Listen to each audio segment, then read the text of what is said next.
mana keenya isa dhugaa yeroo tokko ija kee dunuunfadhu. Fakkii jannataa sammuu kee keessatti uumuuf yaali.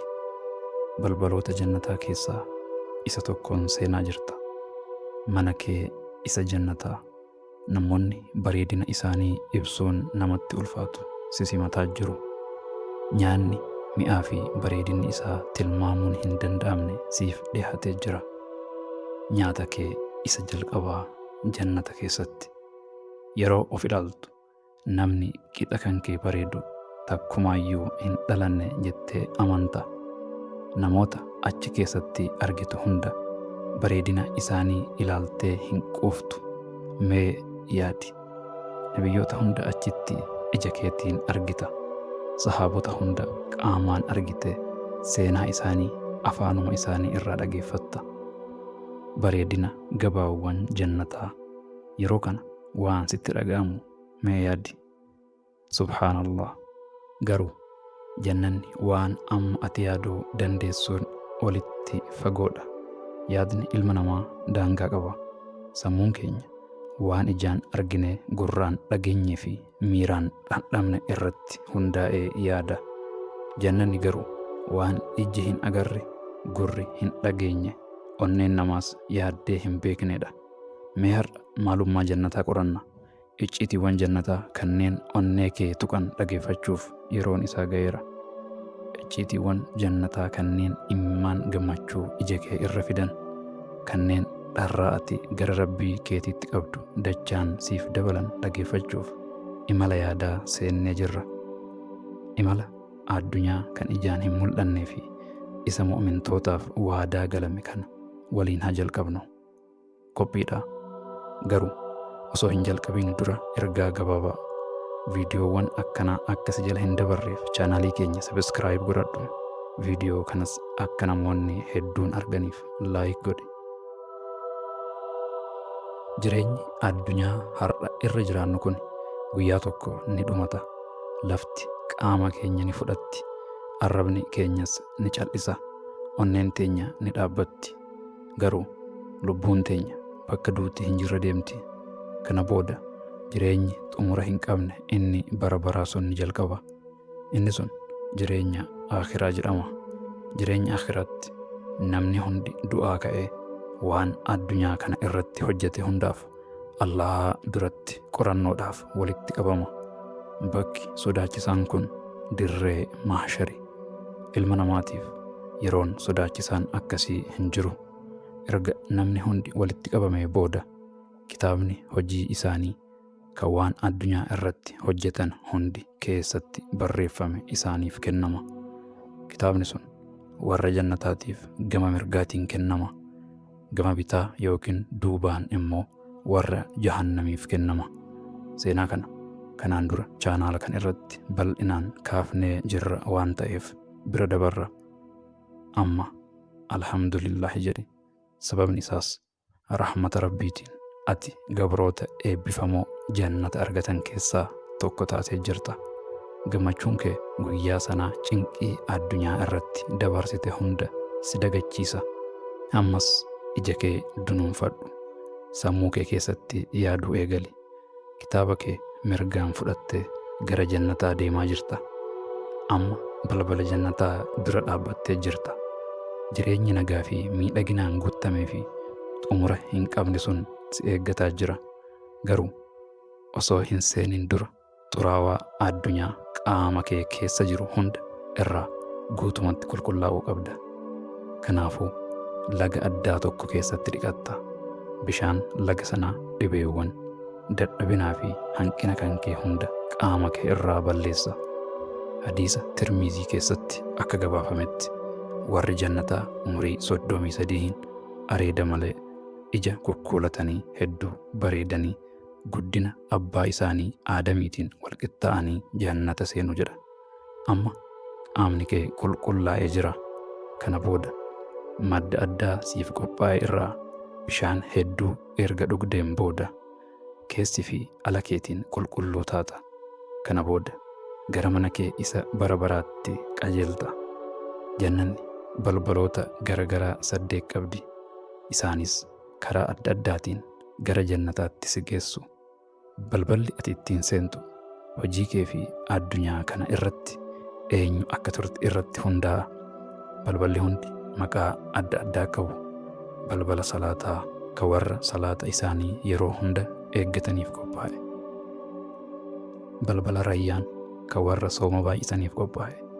Balbala sadaqaa warra yeroo hunda kennaa baay'isaniif. Balbala jihaadaa warra karaa Allahaa keessatti qabsaa'aniif. 5ffaa balbala hajjii warra Makkaa dhaqanii hajjii godhaniif. 6ffaa balbala kaazimil ghayz warra yeroo aaran of to'ataniif. 7ffaa balbala amaanaa warra osoo hin qoratamne jannata seenaniif. 8ffaa balbala zikrii warra onneen isaanii yeroo hunda Allahaa yaadatuuf. Dhugaadha, yeroo balbala jennu akka balbala addunyaa kana beeknutti hin yaadin. Viidiyoo kana keessatti bifa fakkeenyaatiin qofa agarsiifaman. Balbaloonni kunneen bal'inaa fi bifa isaaniitiin dandeettii yaaduu ilma namaatii ol ta'uu isaanii hubadhu. Miidhagina jannataa. Amma namni hundi balbala isaaf qophoofte dura dhaabbatee jira. Balballi jannataa banamuu yoo jalqabu qilleensa lallaafaa ho'a ajaa'ibaatu fuula kee irratti sitti dhaga'ama. Qilleensa kanaan dura sitti dhaga'amee hin beeknee fi urgaa onnee kee tuqutu sitti dhufa. Urgaa isaa waan addunyaa kan irratti urgaa'u hunda waliin wal bira madaaluu hin dandeessu. Qilleensi jannataa baay'ee hin ho'u, baay'ees hin qabbanaa'u. Qilleensa nagahaa, dhukkubni, gaabbiin, gaddii fi shakkiin hundi keessa keetii ni baha. Miira miidhagaa fi amaloota qulqulluu qofatu si keessatti hafa.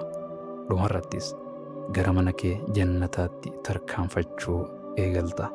Nabiyyiin keenya sallallahu alaihi wasallam jannata keessatti haala kanaan ibsan. Siif jireenyatu jira, lammata hin duutu. Siif fayyatu jira, lammata hin dhukkubsattu. Siif dargaggummaatu jira, lammata hin dulloomtu. Siif gammachuutu jira, lammata hin gadditu jedhan. Malaayikonni Allahaa namoota simachuu jalqabu. Nagaan Allahaa isin irratti haa ta'u, baga dhuftan, seenaa bara baraaf as turaa jedhuun gamoowwan, ooyiruu kuduraa fi muduraa, waan onneen kee hawwitu hundi siif kennama. Bakka gaddi, sodaan, dullumnii fi dhukkubbiin tokkolleen hin jirre jannata. Bakka miidhaginni ati beektuu fi ati hin beekne hundi itti argamu. Cirrachi isaa luulii fi yaaquuta, biyyeen isaa ammoo safrooniidha. Namni jannata gale tokko bifa miidhagaa fi urgaa qilleensa jannata keessa jiru dinqisiifatee osoo inni dhaabbatu malaayikonni dhufanii maal hawwita isaan jedhu. Kennaa fi eebba rabbii kootii hedduu argeera, kanaa ol maal barbaada jedhaan. Malaayikonnis akkas isaan jedhu, kuni seensa qofa, ati ammallee waan tokko iyyuu hin agarre, eebba guddaatu si eeggataa jiraa jedhuun. Yeroo xiqqoo fuulduratti tarkaanfatu gamoon warqee qulqulluu irraa hojjetame fuula isaa duratti mul'ata. Yeroo itti dhiyaatu tajaajiltoonni isaa luulii bittinnaa'e fakkaatan ni mul'atu. Malaayikonni ammas wanti kana caalu fuuldura kan kee jira, itti fufii jedhuun ammas ni deema. Yeroo kana gamoo yaaquuta diimaa irraa hojjetame tokko arga. Yeroo alaa ilaallamu keessi isaa guutuun ni mul'ata. Gamoo sana keessatti kutaalee kumaan lakkaa'amantu jiru. Kutaalee miidhaginni isaanii nama dinqisiisu. Kutaa hunda keessatti nyaanni, fuduraan, foonii fi dhugaatiin gosa hundaan qophaa'ee dhiyaata. Ergasii balballi siif banamee gamoo sana seenta. Gamoo sana keessatti maatiin kee, haati, abbaan, hiriyaan gaa'ilaa fi ijoolleen kee warri jannata galan hundi dhufanii si ziyaaru. Gammachuu irraa kan ka'e hafuurri si cixuuf dhiyaata. Mu'minoonni kanaan dura waliin turtee ifan fuula isaanii irraa calaqqisaa fi miidhaganii kolfaa seenu. Naannoo gamoo keetii hunda gamoowwan, mukkeen, laggeenii fi wantoota siif qophaa'an hedduutu jiru. Uffanni ati uffattu uffata addaa magariisa lallaafaa akka hariiraa yookiin silk irraa hojjetame. Haalli jiru hundi akka waan ayyaana simannaa keetiif qophaa'ee sitti fakkaata. Kana booda wanti tokko ni dhalata. Korbeessi hoolaa tokko bakka warri jannataa fi warri jahannamis arguu danda'anitti qabamee dhihaata. Kana booda sagaleen tokko ni lallaba. Yaa warra jannataa, kun eenyu akka ta'e ni beektuu jedha. Isaanis eeyyee, kuni du'aa jedhu. Warra jahannamiinis yoo gaafataman akkasuma jedhanii deebisu. Ergasii ajajni ni kennama. Korbeessichi ni qalama. Kana booda duuti du'ee jira. Sagaleen tokko akkana jedhee lallaba. Yaa warra jannataa, bara baraaf jiraattu, duuti lammata hin jiru jedhaan. Yaa warra jahannam, isanis bara baraaf as turtu, duuti lammata hin jirtu jedhaan. Eeyyee, duuti kana booda lammata hin jirtu, lammata hin dhukkubsattu, bara baraaf jiraachuu qofa. Dargaggeessa taatee hafta, yeroo hunda eebba keessa jiraatta. Warra jannataatiif yeroon kun yeroo gammachuu, nagaa fi eebba bara baraatti. Haati manaa fi abbaan manaa addunyaa kana irratti bultii ijaaratanii waliin jiraachaa turan. Yoo lamaan isaanii jannata seenan, gaa'elli isaanii lammata ni haaromfamaaf. Haadha manaa yookiin abbaa manaa keessaa eenyuyyuu kan sadarkaa ol aanaa qabu yoo ta'e, inni tokko sadarkaa gadi aanaa yoo gale, inni sadarkaa gadi aanaa gale suni gara isa sadarkaa ol aanaa sanatti ol kaafama. Kanaafuu salaanni ati salaattee fi hojiin gaariin addunyaa kan irratti ati hojjatte hundi jannata keessatti sadarkaa hiriyaa gaa'ilaa keetii ol kaasuu ni danda'a jechuudha.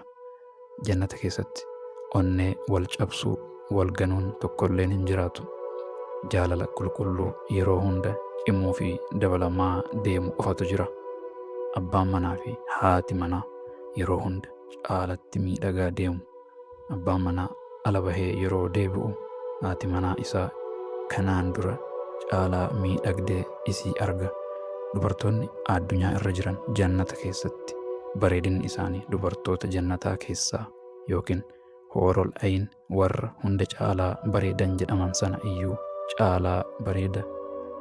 Namni addunyaa kana irratti gaa'ela hin godhatin yookiin hiriyaa gaa'elaa wajjin nagaa hin qabne tokko Allahan nama hunda caalu siif qofa uumee fi waan ati yaadduun ol guutuu ta'e siif kenna. Jannata keessatti namoonni ni balali'u. Sololoota bal'oo, mukkeenii fi gaarreen jannataa xumura hin qabne keessa akka barbaadanitti deemuu danda'u. Iddoo gahuu barbaadan tokko battalumatti saffisaan gahuu danda'u. Akkuma abjuu keessatti ija kee yoo dunuunfatte daqiiqaa tokko keessatti Makkaa argitee daqiiqaa itti aanutti Tookiyoo yookiin Istaanbulitti of argitu. Jannata keessatti abjuun kun jireenya dhugaa ta'a. Namoonni jannataa akka simbirrootti balali'u. Oyruuwwan, gaarrenii fi gamoowwan ijji argee hin beekne ni daawwatu. Hiriyoota isaanii waliin wal quunnamu, waliin nyaatanii waliin dhugu. Isa addunyaa irratti waliin gammadan caalaa waliin haasa'anii taphatanii waliin gammadu. Nabiyyoota wajjiin wal argu, sahaabota wajjiin kallattiin waliin taa'u.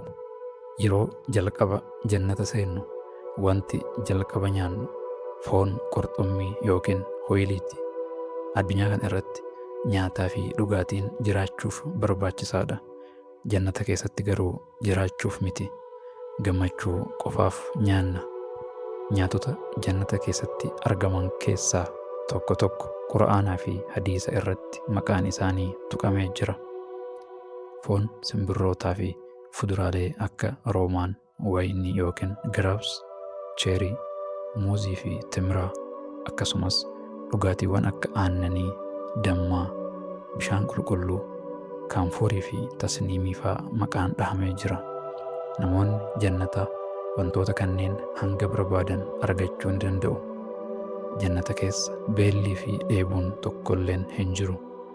Kuduraaleen jannataa akka fuullee yookiin birilleetti gubbaa isaanii qofa ilaaltee hanga keessa isaaniitti argita. Dhugaatiin jannataa gonkumaa nama hin macheessu. Akkasumas jannata keessatti mana fincaanii dhaquun hin jiru. Sadarkaalee jannataa. Hadiisa keessatti jannanni sadarkaalee 100 qabaachuun isaa gabaafamee jira. Jannatul Firdaus sadarkaa hunda caaluu fi wirtuu jannata keessatti argamu.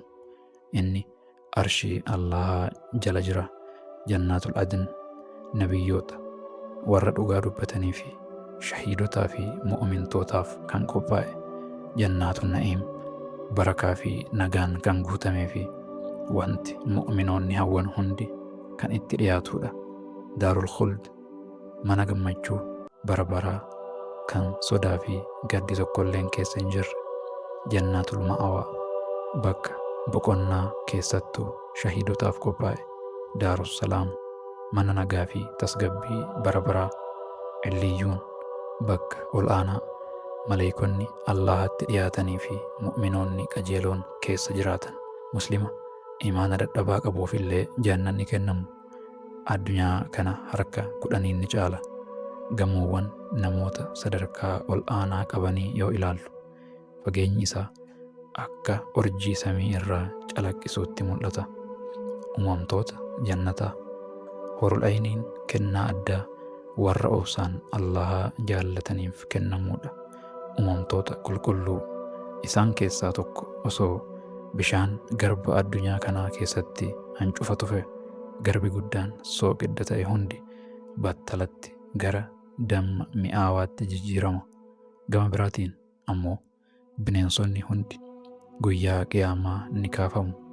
Warra duraan wal miidhan gidduu isaaniitti haqni ni godhama. Nabiyyiin sallallahu alaihi wasallam akkana jedhan: addunyaa irratti re'een gaafa qabdu takka re'ee gaafa hin qabne yoo waraante guyyaa qiyaamaa isii gaafa hin qabne saniif gaafni godhame isii gaafa qabdu sana waraanti. Subhaanallah. Ergasii hundi isaanii gara biyyeetti deebi'u. Garuu bineensonni muraasni jannata seenan ni jiru. Isaan keessaa gaala Nabiyyi sallallahu alaihi wasallam, saree warra holqaa yookiin ashaabul kaaf kan waggaa 309 arafanii, gaala Nabiyyi Saalihii kan ummanni Samuud ajjeesan, simbirroo hoolloo yookiin hoophoo, akkasumas gondaa Nabi Suleymaan. Jannata keessatti wantoonni uumaman hundi uumamtoota akka addunyaa kanaa miti. Qur'aanni akkas jedha: gaaddidduu ho'as ta'e qabbana hin qabneen isaan gaaddiddeessina. Suuraa Al-Insaan ayata 13. Kan irraa kan hubannu jannata keessatti qilleensa gonkumaa nama hin jibbisiifne namatti tolu keessa jiraanna. Kanaafuu jannata keessatti aduun namatti ho'uu fi qorri namatti qorrus hin jiru. Addunyaa kana irratti jireenya keenya keessaa harka 3 keessaa harka 1 hirribaan dabarsina. Garuu jannata keessa hirribni gonkumaa hin jiru. Nabiyyiin sallallahu alaihi wasallam hirribni obboleessa du'aatii jedhan. Jannata keessa duuti waan hin jirreef hirribni hin barbaachisu. Jireenya guutuu daqiiqaan tokkos osoo hin qisaasa'in yeroo hunda bara baraaf gammachuu qofaan dabarsina. Wanti har'a ittiin bashannanaa oolte boru irra hin deebi'u. Yeroo hunda gammachuu haaraa qofa. Jannata keessa gammachuun akka Allaha arguu hin jiru. Shakkii malee badhaasni jannataa inni hunda caalu Allaha isa ol aanaa arguudha. Addunyaa kan irratti Allaha arguun hin danda'amu. Ija keenya irratti haguuggiitu jira. Jannata keessatti garuu haguuggiin kun ni ka'a. Warri jannataa gammachuu dhuma hin qabne dhandhamaa osoo jiranii Allahan fuula isaa kabajamaa namoota hundatti argisiisee akkas jedha: yaa warra jannataa, nagaan isin irratti haa ta'u jedha. Yeroo sana gammachuun nuti qabnu hundi sammuu keenya keessaa bada. Gammachuun Allaha arguu, gammachuu kanaan dura nuti gammanne hunda nu dagachiisa. Miidhaginni uumama jannataa waan addunyaa kan irratti argine hunda caala. Mukkeen baay'ee dinqisiisoo ta'an keessaa mukti tuubaa jedhamu tokko guddinni isaa waan ibsuun danda'amu oli. Jirma isaa irra fardaan fiigdee qaxxaamuruuf waggaa 100 sitti fudhata. Dameen isaa sadarkaa jannataa hundaa fi manneen hunda keessa ga'a. Akkasumas laga Kawsar kennaa addaa nabiyyi keenya sallallahu alaihi wasallam kenname sanatu jira. Bishaan isaa aannan caalaa adii, damma caalaa mi'aawaadha. Inni arshii Allahaa jalaa madda. Sidratul muntahaa qaxxaamuree gara jannatul firdaus. Ergasii sadarkaa jannataa hunda keessa dhangala'a. Laggeen biroos ni jiraatu. Laga bishaan qulqulluu, laga aannanii, laga daadhii yookiin waynii kan nama hin macheessinee fi laga damma qulqulluu. Jannata keessatti qilleensi yeroo damee mukkeenii keessa darbu sagalee miidhagaa kanaan dura dhaga'amee hin beekne uuma.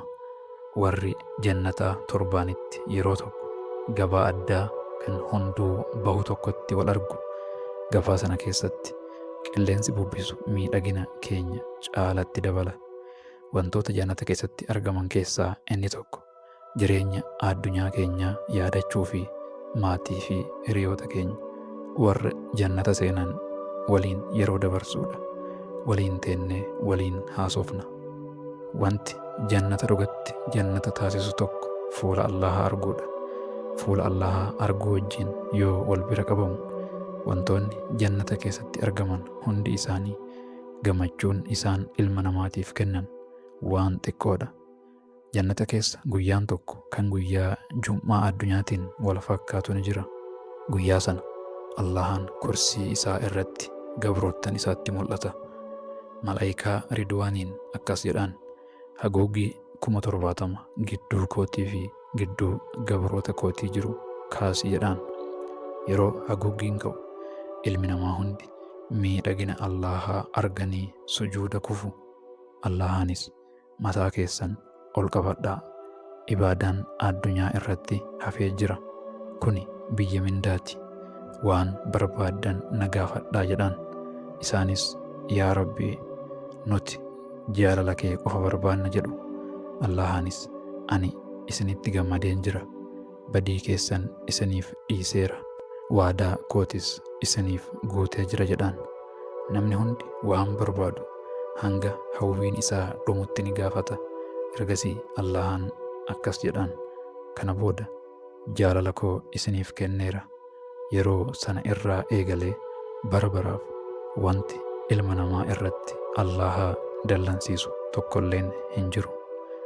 Hojiiwwan gaggaarii sadarkaa jannataa namaaf dabalan.